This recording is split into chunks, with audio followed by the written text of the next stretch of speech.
ሊነጋ ሲቃረብ ጨለማው ጠንካራ ይሆናል ይባላል።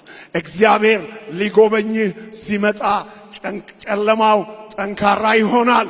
ለቅሶህ ይጨምራል፣ ሐዘንህ ይጨምራል።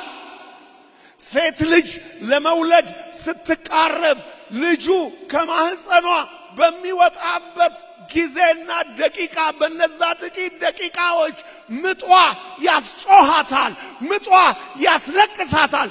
ግን ልጅ ሊወለድ ነው፣ ከጭንቋ ልትገላገል ነው፣ ለረፍት ሊሆንላት ነው። አንተ ዛሬ በህይወት ጨልሞብኛል፣ ከብዶኛል ትላለህ። ግን ዛሬ እኔ መልእክት አለኝ። እግዚአብሔር ሊያሳርፍ ዘመን ቀርቧል። እግዚአብሔር ሊጎበኝ ጊዜው ቀርቧል። እና ሙሴ እግዚአብሔር እስራኤልን ሊጎበኝ በቀረበበት ዘመን ነው የተወለደው።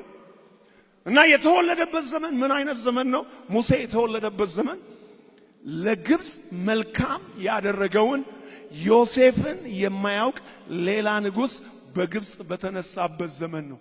ግብጽን ከረሃብ ያዳነ፣ ግብጽን ከሞት ያዳነ ያ ታላቅ ጠቢብ ሰው የሞተበት ጊዜ እና እሱን የማያውቅ ንጉስ፣ ስለ ዮሴፍ ታሪክ የሌለው ንጉስ የተነሳበት ጊዜ ነበር።